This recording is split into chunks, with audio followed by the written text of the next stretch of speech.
busy schedules of the Mojave Desert Test Program to be with us here in New York. So, starting with George T. Whiteside here. George is the CEO of Virgin Galactic.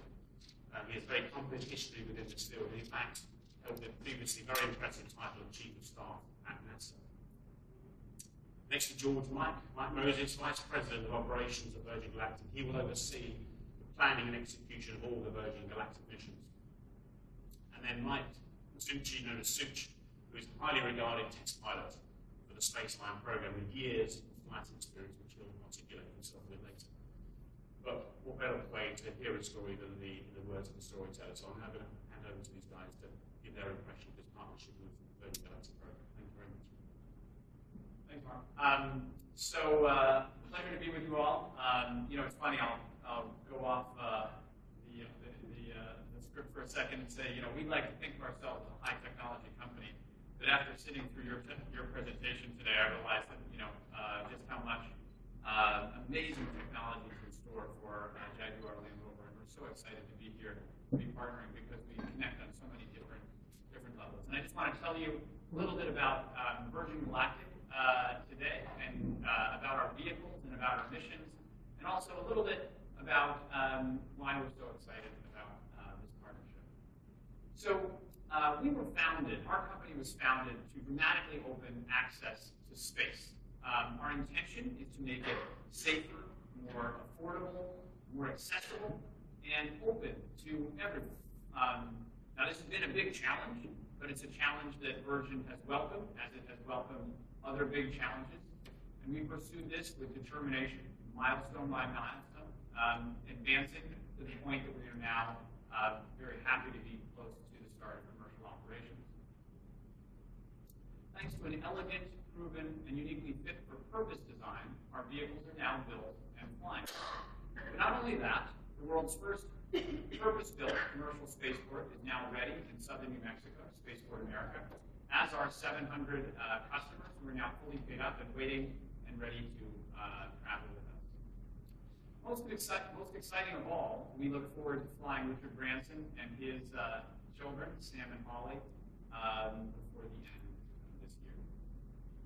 Virgin Galactic is leading the way into a new space age, and you all are now a part of that journey with us.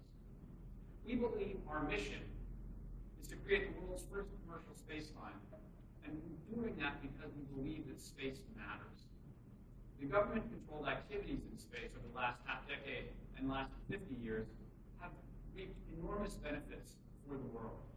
But with dramatically better and more frequent, flexible access to space, we believe we can make a meaningful impact on some of our greatest global challenges. We can now truly use space as an incredible asset for planet Earth.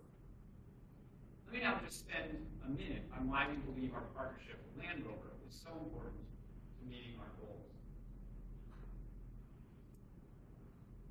First of all, both brands, as Mark said, are two iconic brands with strong British heritage and a global footprint.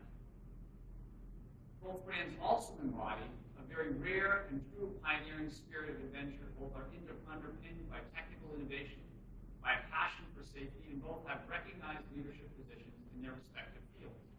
So at the most fundamental level, we are a great and complementary fit. From Virgin Galactic's side, Land Rover vehicles will, from this moment today, become part of the daily life of the Virgin Galactic team as we prepare for commercial operation, and then as we operate our space line. And I have to just stop and say that the event last night was truly mind-blowing. It was such a perfect example of I think, the great things that our two companies will do together in the future, and I really have to recognize all the folks who are involved in that event.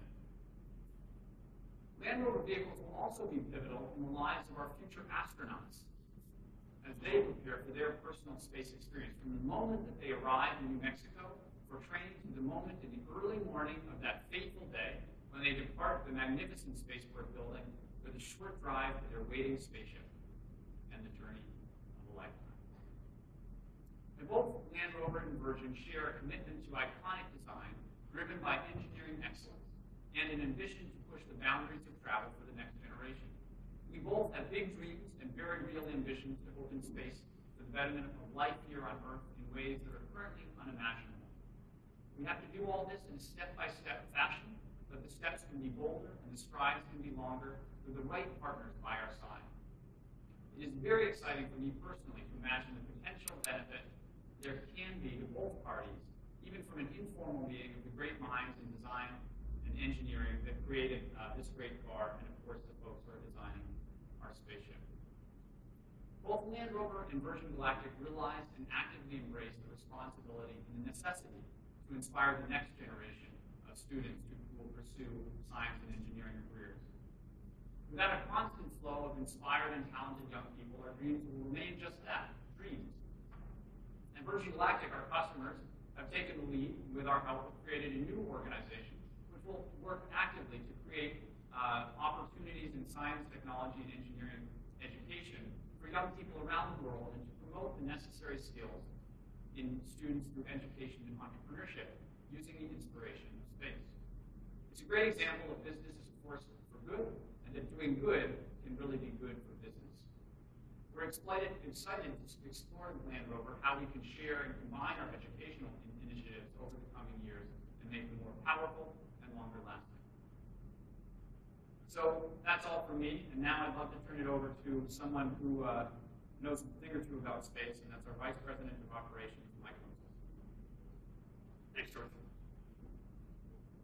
So Virgin Galactic is the world's first commercial space line, and I'm thrilled to be helping lead our efforts to go to steal a tagline from our Land Rover rehearsals, above and beyond. Before I came to Virgin Galactic, I worked at NASA on the Space Shuttle program for 17 years and had the privilege of leading our country's human spaceflight program in several ways. First as a flight director in Mission Control in Houston, and later as the deputy program manager in Florida, supervising and overseeing launch and landing operations, where I actually got to serve as the final launch decision authority for the last 12 space shuttle missions before its retirement. The retirement of the shuttle has really showed that it's the time to pass the baton of human spaceflight from what has usually been a solely government-led activity to one driven by the private sector and the commercial marketplace.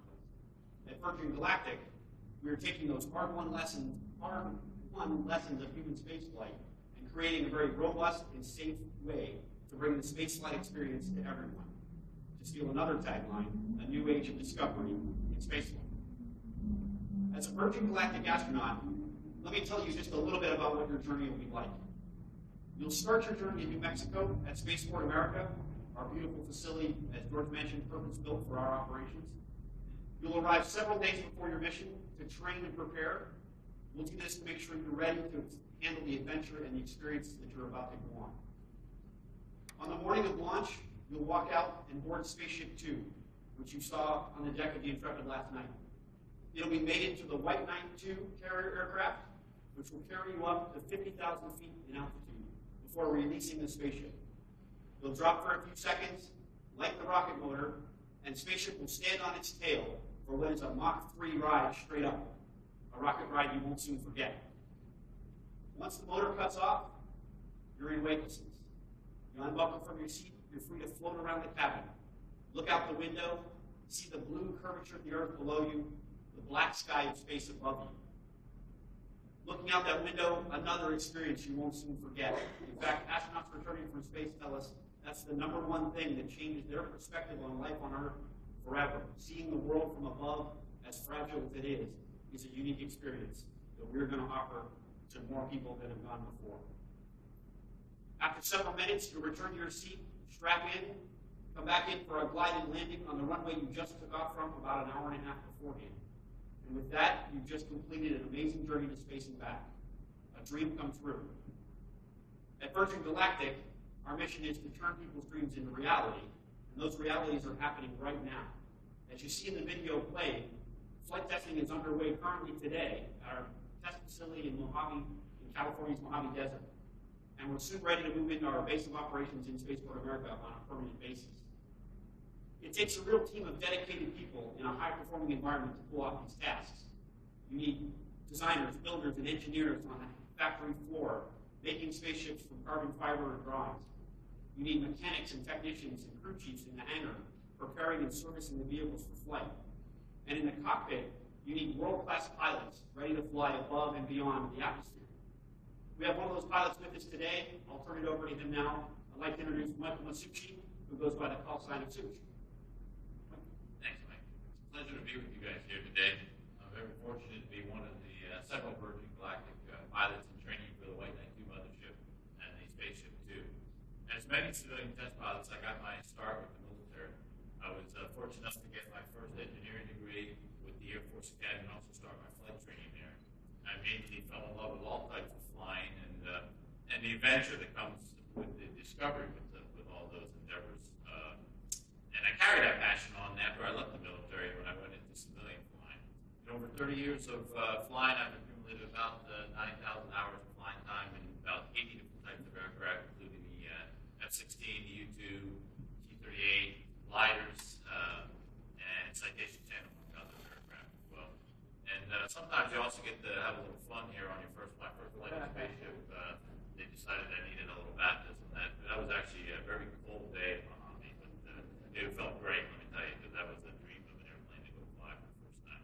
As George and Mike have highlighted, to effectively run any type of flying organization, there is a lot of shared responsibility. My primary duties, other than being a test pilot, are to sort of manage the training and preparation for flying the White Knight 2 and Spaceship 2. So part of that includes training in centrifuge, high-performance aircraft, and even some gliders. One of the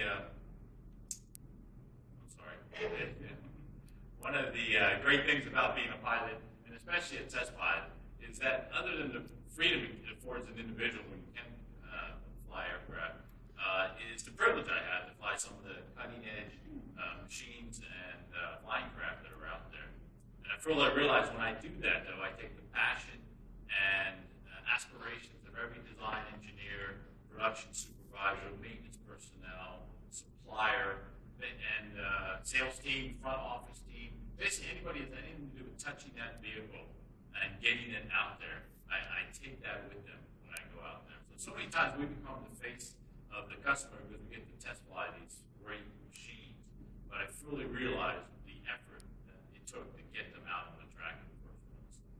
And having chased some aircraft down the runway in some high-performance autos, I know a little bit about driving on the ground, but not as much as obviously these Land Rover test drivers would. But whether you're pushing an envelope in a test aircraft or production vehicle, the common thread is control. The adventure many of us talk about when we discuss a flying experience really does spring from the internal challenge to maintain that control while you're pushing your machine and yourself to the limit, and that's really what it's about. Mental preparation is key, and that control comes with constant training, proficiency, and practice. One of the many things we hope to accomplish at Virgin Galactic is opening up that adventure as we open up space to more and more individuals. When our astronauts get to fly into space, the adventure will be the fun experience. Similar to test car drivers, test pilots ensure that there are no surprises in that experience when it comes to the vehicles. We will have expanded the envelope in a controlled manner, on a controlled track, so to speak, to ensure the highest levels of safety, predictability, and repeatability. That's really what the job's about, whether it's Virgin Galactic or Land Rover, ensuring these high-performance vehicles allow life adventures to be truly realized on a high plane. We want to end our little presentation with a video clip we put together. This is our third powered flight. Instead of any of us talking about